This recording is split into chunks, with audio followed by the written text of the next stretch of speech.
सबसे बड़ा बाइबल कहती है कि परमेश्वर का नाम है। जितनी गवाहियां आप सुनते हो, जितने टेस्टिमनीज, जितने काम आप देखते हो, बाइबल कहती है यीशु मसीह के नाम के कारण वो होते हैं। आमीन। लिखा शैतान यीशु मसीह के नाम के आगे और बीमारियां प्रभु यीशु मसीह के नाम के आगे घुटना टेकती हैं। और बाइबल यह भी कहती है कि परमेश्वर ने अपने नाम से भी ज्यादा बड़ा महत्व अपने वचन को दिया है, जो आप अभी सुनने जा रहे हैं। अगर आप वचन सुन सकते हो, आप आजाद हो सकते हो। बाइबल क्या कहती? परमेश्वर ने कहा मेरा वचन, गॉड्स वर्ड क्या है ये? कहता मेरा सांस पाया हुआ है। ये वचन क्या है? किसकी सांसों के द्वारा रचा गया? ये परमेश्वर की। लिखा बाइबल का कोई भी वचन परमेश्वर की प्रेरणा के बिना नहीं रचा गया। और लिखा प्रेरणा का मतलब है यूनानी ग्रीक भाषा में इट्स गॉड्स ब्रेथ, यानी परमेश्वर की सांसें हैं इस वचन में। वही जीवन वाली सांस जो आदम के अंदर थी परमेश्वर ने डाली, और वही सांस इस वचन के अंदर है। और इसीलिए आप जब इस वचन को सुनना शुरू करते हैं, पढ़ना शुरू करते हैं, चलना शुरू करते हैं, आप में वही जीवन आना शुरू होते हैं जो परमेश्वर ने आदम के अंदर डाला था। इसलिए बाइबल में लिखा परमेश्वर का एक एक वचन पवित्र आत्मा की प्रेरणा के द्वारा रचा गया, और ये आपको सिद्ध कर सकता है और सिथर कर सकता है। जो वचन अभी आप सुन रहे हो, ये परमेश्वर की सांसों से सांसें इसमें मिली हुई है। इसलिए आप कोई भी बुक पढ़ लो, लेकिन जब आप बाइबल पढ़ेंगे, वचन की कोई पुस्तक पढ़ेंगे, आपकी लाइफ कभी सेम नहीं रहती, क्योंकि ये वचन गॉड्स ब्रेथ यानी परमेश्वर की सांसों के द्वारा रचे गए। आमीन, हालेलुया। अपने पड़ोसी को बोलो परमेश्वर की सांस इस वचन में। जब तू इसे पढ़ेगा तो वही जीवन पाएगा जो परमेश्वर के अंदर है। आमीन। जब परमेश्वर ने आदम को बनाया था तो लिखा उसने अपने नथनों की सांस आदम में फूंक दी। अपनी नथनों की सांस आदम में फूंकी, और वही नथनों की सांस इन वचनों के ऊपर है। जब आप इन्हें पढ़ेंगे तो आपका बिजनेस, आपका फाइनेंस, आपकी स्पिरिचुअल लाइफ, आपके बच्चे, रिलेशनशिप, जो कुछ भी आपके साथ जुड़ा हुआ है वो जिंदगी पाएंगे यीशु मसीह के नाम में। इसलिए इंपॉर्टेंट है इसे रोज पढ़ना, जरूरी है इसे रोज अपनी जिंदगी में अपना के रखना। आमीन। लेवी व्यवस्था 10 उसकी 8 आयत को मैं पढ़ूंगा पुराने नियम से। बाइबल कहती है हम नए नियम में रहते हैं, लेकिन पुराना नियम हमें परमेश्वर के नेचर के बारे में, उसके स्वभाव के बारे में बताता है, जो हमें और कोई चीज नहीं बता सकती। फिर यहोवा ने हारून से कहा, जब तू या तेरे पुत्र मिलाप वाले तंबू में आए तो ना तो तुम दाख मधु पिए हो और ना ही किसी प्रकार का मध, कहीं ऐसा ना हो कि तुम मर जाओ और तुम्हारी पीढ़ी पीढ़ी में ये विधि प्रचलित रहे। 12 आयत में लिखा, फिर मूसा ने हारून से और उसके बच्चे दोनों पुत्र इतमार और अली आजर से भी कहा, यहोवा के हव्य में से जो अन्न बलि बचा है उसे लेकर वेदी के पास बिना खमीर खाओ, क्योंकि वो परम पवित्र है। सब बोलो आमीन, जोर से जोर से जोर से। बाइबल कहती है आज्ञाएं उसने तब दी, जब आप 10 का 1 आयत पढ़ते हो आपको तब ये समझ आती कि ये आज्ञाएं उसको क्यों मिली थी। लिखा तब नादाब और अबीहू नामक हारून के दोनों पुत्रों ने अपना अपना धूप दान लिया और उनमें आग भरी और उसमें धूप डालकर उसकी ऊपरी आग को, जिसकी आज्ञा यहोवा ने नहीं दी थी, यहोवा के सम्मुख अर्पित किया। यानी जिसकी आज्ञा बाइबल में नहीं दी गई थी, उन्होंने उस प्रकार परमेश्वर की सेवा करनी शुरू की। कर वो सेवा ही रहे थे, सब कुछ अच्छा था, लेकिन उन्होंने आज्ञा तोड़ी और जिस प्रकार सेवा बोली गई थी उस प्रकार नहीं की। लिखा तब यहोवा के सम्मुख से आग निकली और उन दोनों को भस्म कर दिया और वे यहोवा के सामने मर गए। हालेलुया। जब वो दोनों मरे तो मूसा ने हारून से, जो उन दोनों का पिता था, उससे कहा, और उसके दोनों पुत्रों से अलीआजर और इतमार जो बचे हुए उसके बेटे थे, उनसे कहा, तुम लोग अपने सिरों के बाल मत बिखराओ और ना अपने वस्त्रों को फाड़ो, ऐसा ना हो कि तुम भी मर जाओ और सारी मंडली पर उसका क्रोध भड़के। परंतु इस्राएल के कुल घराने के लोग जो तुम्हारे भाई बंधु हैं, यहोवा की लगाई हुई आग पर विलाप करें। मैं आपको समझाता हूं, पहले आमीन बोलो जोर से। बाइबल में लिखा हारून के 2 बड़े बेटे जो पहले सेवा करते थे, लिखा उन्होंने धूपदान में आग भरी और उस आग को, जिसकी आज्ञा यहोवा ने नहीं दी थी, उसके सामने समर्पित किया और यहोवा के सामने से आग निकली और वो मर गए। और लिखा जब वो मर गए उसके बाद अब जिसके दोनों बेटे मर गए हो तो वो रोएगा और विलाप करेगा, हाँ या ना? पर बाइबल कहती, परमेश्वर ने कहा तुम विलाप नहीं करोगे, ना तो अपने सिर के बाल बिखराओगे, ना अपने वस्त्र फाड़ोगे। अगर किसी को विलाप करना है तो वो तुम्हारे लोग होंगे, इजरायली प्रजा होगी जो विलाप करेगी। तुम लोग रोगे नहीं, चिल्लाओगे नहीं, विलाप नहीं करोगे और अपने सिर के बाल नहीं बिखराओगे। क्यों? क्योंकि बाइबल कहती हारून जो था वो एक महायाजक, एक याजक की एक बड़ी कुर्सी के ऊपर था, और एक बड़ी कुर्सी भी होने के नाते परमेश्वर की जो आज्ञाएं थी उसके लिए वो अलग थी। अगर आप ध्यान से बाइबल पढ़े तो बाइबल में लिखा है जो कुछ याजक कर सकते थे। सुनो, 3 तरह के, एक आम लोग थे, एक प्रभु के चुने हुए इजरायली लोग, और इजरायलियों में भी चुने हुए थे याजक लोग जो सेवा करते थे। कितने मेरी बात समझ गए? एक थे अन्य जाति जो यहोवा को नहीं जानते, प्रभु को नहीं जानते। एक है जिसे आप बिलीवर्स बोल रहे हो, विश्वासी लोग। एक है पास्टर लोग, हाँ या ना? अब समझ आई कि नहीं? बाइबल कहती जो अन्य जातियां कर सकती थी, परमेश्वर ने अपने लोगों को वो बातें करने के लिए मना किया हुआ था। और लिखा जो विश्वासी कर सकते थे, याजक वो भी नहीं कर सकते थे। जो याजक कर सकते थे, महायाजक वो नहीं कर सकते थे। अगर किसी के, बाइबल कहती है याजकों में से, पास्टर 2 तरह के होते थे, एक याजक एक महायाजक। आप लगा लो एक डीकन एक पास्टर, या एक पास्टर एक बिशप, ऐसा कुछ लगा लो सिर्फ समझाने के लिए। आमीन। अगर याजकों का कोई दूर का रिश्तेदार मर जाता था तो उन्हें जाने की आज्ञा नहीं थी वहां पे, और महायाजक सिर्फ बहुत क्लोज लोगों के ही जा सकते थे। मैं आपको यह समझाने की कोशिश कर रहा हूं कि जिसको ज्यादा दिया जाएगा उससे ज्यादा हिसाब लिया जाएगा। अन्य जातियों में जाना उन लोगों के लिए मना था, उनके लंगर प्रसाद खाना उनके लिए मना था। क्यों? क्योंकि उन्हें कुछ हिस्सा परमेश्वर का, उसकी आत्मा का दिया गया था।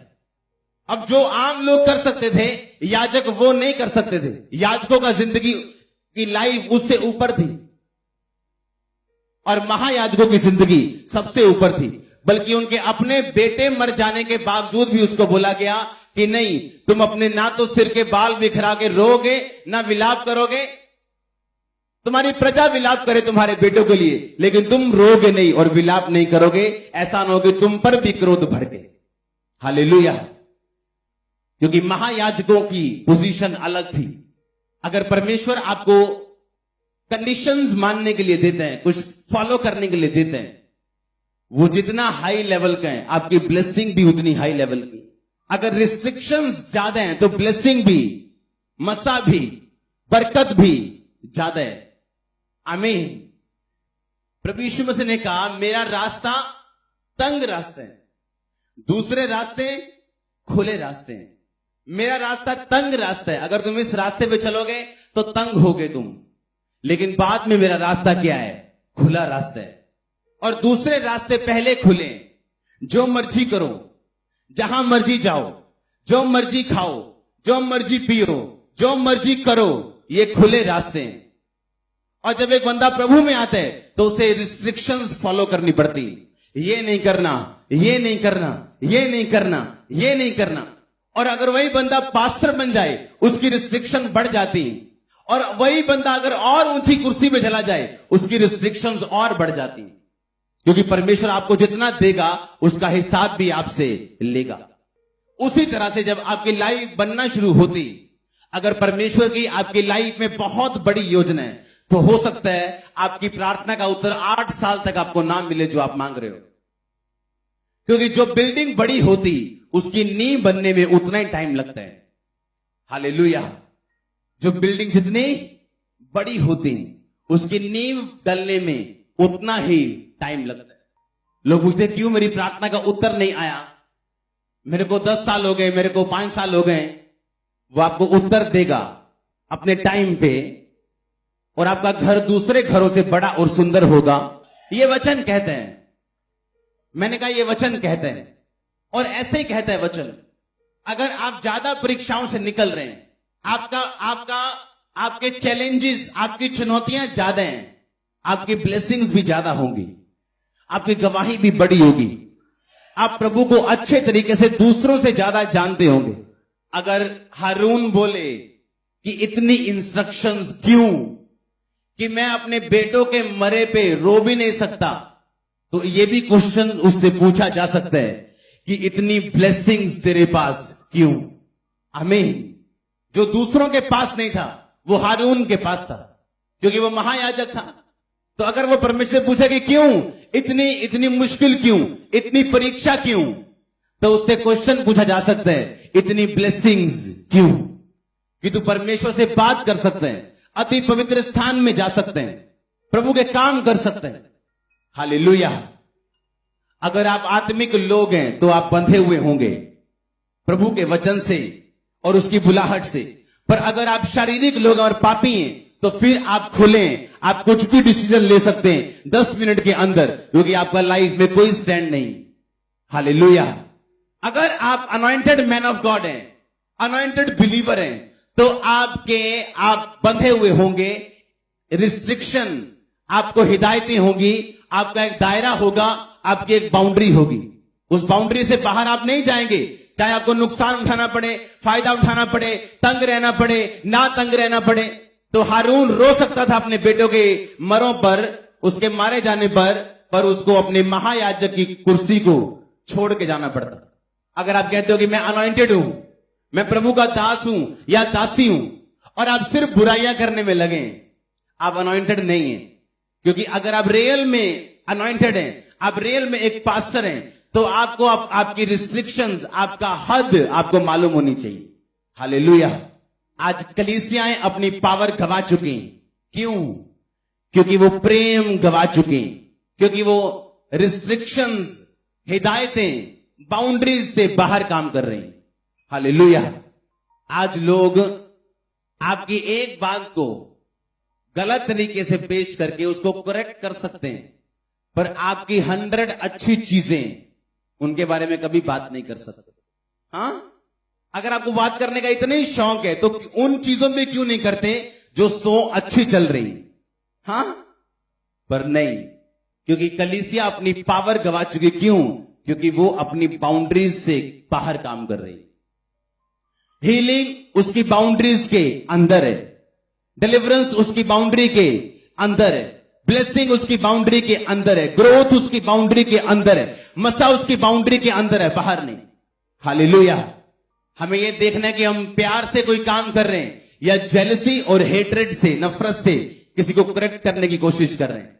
आज लोग दूसरों की एक बात जो उन्हें अच्छी ना लगे उसको फैला सकते हैं और वायरल कर सकते हैं, पर उनकी 100 अच्छी बातें उसको कभी नहीं बताएंगे ये वो अच्छा कर रहे हैं।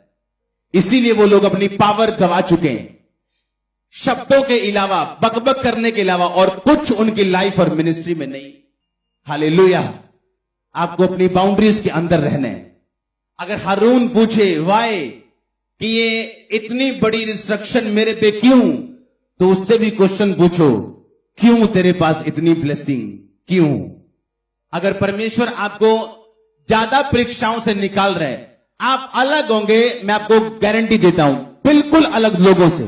आपकी ब्लेसिंग अलग होगी, आपका मसा अलग होगा, आपकी लाइफ अलग होगी। क्योंकि परमेश्वर अगर आपको ज्यादा देते हैं वो आपसे हिसाब भी लेते हैं। ज्यादा देने से पहले वो आपकी ज्यादा तैयारी भी करते हैं। हालेलुया। कहता अपने बेटों के मरने पे अपने बाल नहीं बिखराने, क्योंकि जिस कुर्सी के ऊपर तू खड़ा है तू किसी रिश्तेदार की परवाह नहीं कर सकता। तू महायाजक की कुर्सी के ऊपर है, तो अपने बाल नहीं बिखराने, ना विलाप करना। हां, तेरे लोग जो करते हैं करें, ऐसा ना हो कि तू भी मर जाए। काश लोगों को सेवा का मतलब समझ आए। इसलिए बाइबल कहती है अपना हाथ हल पर रख के पीछे देखने का मतलब है तू मेरे योग्य नहीं। लिखा जिसने अपने घर, अपने माता पिता, अपने भाई बहन को सुसमाचार के लिए नहीं छोड़ा वो मेरा चेला नहीं। पतरस कहता हम सब कुछ छोड़ के तेरे पीछे हो गए, हमें क्या मिलेगा? प्रभु यीशु मसीह ने कहा तुमको अपने माता पिता, खेत, भाई बहन, बंधु समेत 100 गुना ब्लेसिंग और परलोक में अनंत जीवन तुम्हारा हिस्सा होगा। हालेलुया। इसलिए बहुत सारे लोग आज बाउंड्रीज के बाहर हैं और फेल हो चुके हैं। क्योंकि अगर आप परमेश्वर के कामों में हैं, तो आपकी रिस्ट्रिक्शंस, आपकी हिदायतें, आपकी बाउंड्रीज अलग होगी। आप विश्वासी हैं तो अन्य जातियों से आपको अलग जीवन जीना पड़ेगा। पर आप किसी को ऑफेंड नहीं करना चाहते, आप किसी को नाराज नहीं करना चाहते। हां, प्रभु चाहे नाराज हो जाए, आपको इसकी परवाह नहीं। लिखा, जो विश्वासी लोग थे वो अन्य जातियों से अलग जीवन जीते थे। अन्य जातियां वेश्याओं के पास जाती थी, ये विश्वासी नहीं जाते थे। वो सारे गलत काम करती थी, पर ये विश्वासी नहीं करते थे। क्यों? क्योंकि इनकी बाउंड्रीज थी, हदें थी इनकी। उस हद के बाहर वो नहीं जा सकते थे, क्योंकि परमेश्वर ने अपनी महिमा के लिए लोगों को बुलाया था। उन लोगों में याजक ठहराए गए जिनकी बाउंड्रीज उनसे छोटी थी, और महायाजक जो बिल्कुल एक सीमित दायरे में ही रह सकते थे। अगर उनकी ब्लेसिंग बड़ी थी, उनका दायरा छोटा था पर ब्लेसिंग बड़ी थी। अगर परमेश्वर आपको परीक्षाओं से निकाले, यर्दन से निकाले, परीक्षाओं से निकाले, लंबी परीक्षाओं से निकाले, तो उसका आनंद मनाना, क्योंकि आपका घर बड़ा बन रहा है, आपकी नींव मजबूत बन रही, आपकी गवाही अलग होगी लोगों से। अगर आमीन हो चाहे चर्च।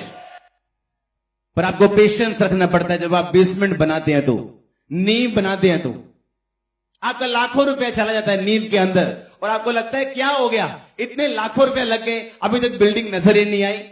पर आपके लाखों करोड़ों उसमें इन्वेस्ट हो जाते हैं। आपकी लाइफ इसी तरह की, आप वो नहीं कर सकते जो दूसरे लोग कर सकते हैं। अगर आप करना चाहते हैं तो आप फ्री हैं, परमेश्वर आपको रोकेगा नहीं। वो आपको आवाज नहीं लगाएगा आपके कानों में, पर आपको वचन पता कि आपको परमेश्वर की आवाज आ चुकी कि मैं वो नहीं कर सकता जो लोग कर सकते हैं। पास्टर वो नहीं कर सकता जो लोग, आम लोग विश्वासी कर सकते हैं। उसकी अपनी लाइफ है, उसकी प्रेयर लाइफ है, उसकी फास्टिंग लाइफ है, उसकी अलग लाइफ है लोगों से। और जिसको हेड बनाया परमेश्वर ने कलीसिया का, उसकी लाइफ सबसे अलग है। इसलिए उसने बना के ऐसे रखी। नो, परमेश्वर ने अगुवाई उसकी इस हिसाब से की।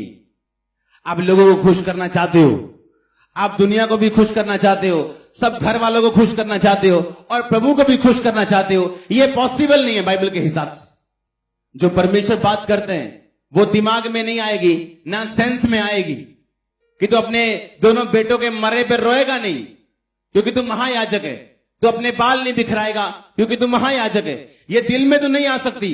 परमेश्वर कठोर लग सकता है इस बात में, और सेंसिटिव नहीं लगता परमेश्वर इस बात में। ऐसा लगता है परमेश्वर के अंदर दिल ही नहीं है। लेकिन नो, अगर आपको ब्लेसिंग ज्यादा दी गई, आपसे हिसाब ज्यादा लिया जाएगा। आपकी हदें जो हैं वो दूसरे लोगों की तरह नहीं है। इसीलिए दूसरे लोगों की बीमारी मृत्यु के लिए, आपकी बीमारी परमेश्वर की महिमा, उसको ग्लोरीफाई करने के लिए, साबित करने के लिए कि यीशु मसीह जीवित परमेश्वर है। दूसरों की निराशा उन्हें निराश रखने के लिए, उन्हें दबाने के लिए, आपकी निराशा एक गवाही के लिए मैं आपको प्रोफेसी करता हूं। दूसरों की कमजोरियां उन्हें दबाने के लिए, लेकिन आपकी कमजोरी जब होती है तो बाइबल कहती जब जब आप निर्बल होते हैं तब तब मजबूत होते हैं। आपकी कमजोरियां आपको स्ट्रांग करने के लिए हैं। यह फर्क है फिर दूसरों में और हम में। आमीन। जब दूसरों को फिर कुछ सुनने को मिलता है नेगेटिव, तो वो रोते हैं। जब आपको सुनने को मिलता है, आपको पता है द बेस्ट इज कमिंग। तो आप में और उनमें फर्क है फिर। लेकिन सचमुच ये फर्क तब काम करता है जब वाकई फर्क वाला जीवन भी बिताया हो, तब ये फर्क काम करता है, तब ये ब्लेसिंग्स काम करती हैं। अगर हमने वाकई फर्क वाला जीवन भी बिताया हो तो। हालेलुया। ये कैसे हो सकता है? परमेश्वर ऐसे कैसे बता सकते हैं? ये कैसे हो सकते हैं? ये मैं कैसे हो सकते हैं? जब रसौलियां बाहर आनी शुरू हुई थी चर्च में, तो लोगों ने शायद एक आधी बार आ गई अपने आप इत्तेफाक से। और जब हर संडे काम शुरू हुआ, लोग बोल रहे वाह, इससे ऊपर और क्या हो सकता है? सुनो, अब इससे ऊपर क्या हो रहा है? अब शेप भी परमेश्वर बता रहे हैं, और जिसके अंदर से निकल रही है उसको मालूम नहीं है। सबसे बड़ी बात ये, क्या वो लोग आपने रिपोर्ट देखी या फलाने ने बता दिया, उसको खुद को मालूम नहीं है। अगर आप अलग जियोगे, अलग दिखोगे। पर अगर आप दुनिया के जैसे ही जीना चाहते हो, आप भी बॉयफ्रेंड रखना चाहते हो, क्यों? क्योंकि आपकी सहेलियों के हैं। और आप ये नहीं देखना चाहते आप क्रिश्चियन हैं, आप बाउंड्रीज में, आप अलग किए गए हैं। आप वो नहीं कर सकते जो लोग कर सकते हैं। आपको अपने कल्चर जो दुनिया कहती, जो दोस्त कहते हैं उस हिसाब से नहीं, जो आपको वचन कहता आपको उस हिसाब से चलना है। इसीलिए हर बंदा कामयाब नहीं, हर बंदा अपनी लाइफ में वो स्टैंड नहीं ले पाता, उस जगह नहीं पहुंच पाता जो प्रभु ने तैयार की, क्योंकि हर बंदा उस तरह का स्टैंड नहीं ले पाता जो उस समय हारून ने लिया था। आप इमेजिन करो, सुनना और देखना जमीन आसमान का फर्क है। जब एक बंदे के 2 बड़े बेटे मर जाएं उसकी आंखों के सामने और प्रभु का आत्मा बोले रोना नहीं, बाल नहीं बिखारने, तो बंदा पूछे क्यों? उनकी गलती, वो मर गए लेकिन मैं रोऊं भी ना। परमेश्वर कहता नहीं, रोना भी नहीं, बाल भी नहीं बिखारने, क्योंकि तेरी कुर्सी ऊंची है। हालेलुया। पुराने नियम से आपको परमेश्वर का दिल पता चलता है वो कैसा है, उसका हार्ट कैसा है। कई मामलों में वो सख्त है, कई मामलों में वो ढीला है, वो नरम है आपके लिए। कहता मैं जेलसी रखने वाला परमेश्वर हूं। अगर तुम मुझे छोड़ के उन मूर्तियों को ईश्वर मानोगे तो उसने कहा मैं जेलसी रखने वाला परमेश्वर हूं, मैं जलन रखने वाला परमेश्वर हूं। आपकी हदों में आपको रहना है, क्योंकि सारी ब्लेसिंग्स उन हदों के अंदर है। अगर आप हद के बाहर जाओगे तो परमेश्वर का एक भी नुकसान नहीं। अगर आपको अमेरिका की सारी सहूलतें चाहिए तो आपको अमेरिका के अंदर रहना पड़ेगा, कि इंडिया में रह के अमेरिका की सहूलतें मिल जाएंगी। हां, अगर अमेरिका की सहूलतें चाहिए तो ग्रीन कार्ड भी किस कंट्री का चाहिए? अमेरिका का। अगर इंग्लैंड की सहूलतें चाहिए तो ग्रीन कार्ड भी किसका चाहिए? इंग्लैंड का। अगर प्रभु के भवन की, प्रभु के राज्य की सहूलतें चाहिए तो ग्रीन कार्ड भी किसका चाहिए? उसके राज्य का। आप उसके राज्य के बाहर रह के उसके राज्य की ब्लेसिंग्स को आप नहीं ले सकते हो। उसने कहा मेरे धर्म और राज्य की खोज कर, दुनिया की सब वस्तुएं तेरे पीछे पड़ के तुम्हें मिलेंगी। हालेलुया। जोर से बोलो हालेलुया। बोलो अपने पड़ोसी को हद में रहे, क्योंकि तेरे लिए हदें ठहराई गई। आमीन। हमारे लिए हदें ठहराई गई। पौलुस के लिए एक हद थी, पढ़ा लिखा होने के बावजूद, डिग्री लेने के बाद, पीएचडी लेवल की पढ़ाई करने के बावजूद उस देश के सबसे अच्छे टीचर के पांव में वो पढ़ाया गया था और यहूदियों में से चुना गया था। सबसे ऊंचे वंश का था, रोमी था, सबसे पावरफुल रोमी होते थे। जैसे आज अमेरिका की सिटीजनशिप लेने के लिए लोग बोलते 50 लाख खर्च दूंगा मैं, मुझे पीआर दिलवा दो, 30 लाख खर्च दूंगा, वहां भेज दो। उसी तरह से जो रोमी होते थे, रोमी, जो रोम की सिटीजनशिप होती थी, सबसे महंगी और सबसे कठिन और मुश्किल मिलती थी। रोमी होने का पद, नागरिकता, सिटीजनशिप, बड़े बड़े अमीर लोग, राजा किस्म के, गवर्नर किस्म के, बड़े बड़े पैसे और बड़ी बड़ी सिफारिशों के साथ उनको मिलती थी। पर पौलुस पहले से रोमी उस पद में था। आमीन। और बाइबल कहती इतने ऊंचे पद के कारण कि मान लो आपके इलाके का एमएलए चेंज हो जाए, प्रभु में आ जाए, हां, और आपके इलाके में उसकी पूरी पैठ है, अपने इलाके में वो अच्छा भी है, उसने काम भी किए, उसका नाम भी बहुत है, और परमेश्वर बोले नहीं पौलुस तू इस इलाके में प्रचार नहीं करेगा जहां लोग तुझे जानते हैं और तू एक सामर्थी जन है, तू उस इलाके में प्रचार करेगा जहां लोग तुझे नहीं जानते। अब एमएलए बोले कि परमेश्वर इन लोगों में प्रचार करूंगा तो ये लोग जल्दी सुनेंगे, क्योंकि ये मुझे जानते हैं, मैं बड़ा आदमी हूं और मैं बदल गया हूं। परमेश्वर ने कहा नहीं, तू इन लोगों में प्रचार नहीं करेगा, तू अन्य जाति में प्रचार करेगा जो तुझे नहीं जानते। और पतरस जो इन लोगों में से था, लिखा एक आम सा मछुआरा जिसकी कोई सुनना नहीं चाहता। अगर आज मैं यहां पे कोई बोलूं कि भाई कौन रिक्शा चलाता है, आगे बातें करना शुरू करो, सबका ध्यान इधर उधर हो जाएगा कि रिक्शा चला रहा है, वो बंदा मेरे से बात कर रहा है, वह आपको नहीं पता। और उस मछुआरे को परमेश्वर ने चुना इन पढ़े लिखे लोगों को चेंज करने के लिए, एमएलए को नहीं चुना। और उसको चुना, पौलुस को, अन्य जातियों में जो उसको जानती तक नहीं है कौन है। जब परमेश्वर की बारी आए तो सेंस आपकी काम नहीं कर सकती, ना आप सोच सकते हो जैसे परमेश्वर सोच सकता है। बट अगर आप परमेश्वर की बातों को करोगे, आपकी सेंस में वो आए, समझ में आए या ना आए, तो याद रखना द बेस्ट इज कमिंग, तो याद रखना। लेकिन आप दिमाग से सोचने की कोशिश करते हो, सरकमस्टेंसेस देख के, जो आपके सामने चल रहा है, उस हिसाब से अंदाजा लगाते हो आप अपनी लाइफ का, इसीलिए फेल हो जाते हैं लोग। आपको इस हिसाब से अंदाजा नहीं लगाना जो आपकी सेंस कह रही, जो लोग कह रहे हैं, आपको वो देखना है जो परमेश्वर कह रहे हैं। वो आउट ऑफ सेंस हो सकता है आज, लेकिन कल जब आप बड़े होंगे वो सेंस दिखेगी लोगों को। मैंने कहा वो सेंस दिखेगी लोगों को। आमीन। जितना लंबा मैंने कहा वो सेंस दिखेगी लोगों को। आपकी लाइफ के हर पहलू में वो दिखेगी। I prophesy in the name of Jesus. मैंने कहा आपकी लाइफ के हर हिस्से में वो दिखेगी सेंस यीशु मसीह के नाम में। आमीन। पौलुस बोल सकता था कि प्रभु इन लोगों में भेज मुझे, ये लोगों के ऊपर मेरा प्रभाव है, जल्दी सुनेंगे ये। परमेश्वर जानता है उसे क्या करना है। प्रभु तुझे जानता नहीं, तू मेरे मोहल्ले में 100 अविश्वासी हैं, सब जानते मैं अमेरिका जाना चाहता हूं, अगर तूने मुझे भेज दिया देख ये 100 बदल जाएंगे। परमेश्वर जानता है बिना वीजे के भी उन्हें वो चेंज कर सकता है। आमीन। उसे कोई लेना देना नहीं है ऐसी बातों से, लेकिन अब प्रभु की महिमा के लिए अगर मांगे रिलैक्स होके कि अगर प्रभु देगा तो मैं ये काम करूंगा कि लोगों को प्रचार करूंगा, अगर वो नहीं भी देगा तो मैं दूसरे तरीके से करूंगा, तो वो आपको देगा जब आप समझ जाएंगे लेने का तरीका क्या है। आमीन। आप जब समझ जाएंगे, जब होली स्पिरिट आपकी आईज, आपकी स्पिरिट को ओपन करेगा, जब आप परमेश्वर में चलेंगे, मैंने कहा तो आप समझ जाएंगे यीशु मसीह के नाम में। तो परमेश्वर का आत्मा आपकी आईज ओपन करते हैं। जब आप उसकी बाउंड्रीज में रहना शुरू करते हैं, वो आपकी अगुवाई करना शुरू करते हैं। वो अगुवाई जो कोई दुनिया का महान से महान एडवोकेट नहीं कर सकता, जो एक महाबुद्धिमान इंसान दुनिया का नहीं कर सकता। होली स्पिरिट उन बातों में आपकी अगुवाई करेगा जब आप उसकी ठहराई हुई बाउंड्रीज में रहेंगे। सिगरेट पीना उसकी बाउंड्री के अंदर है कि बाहर? शराब पीना उसकी बाउंड्री के अंदर है कि बाहर?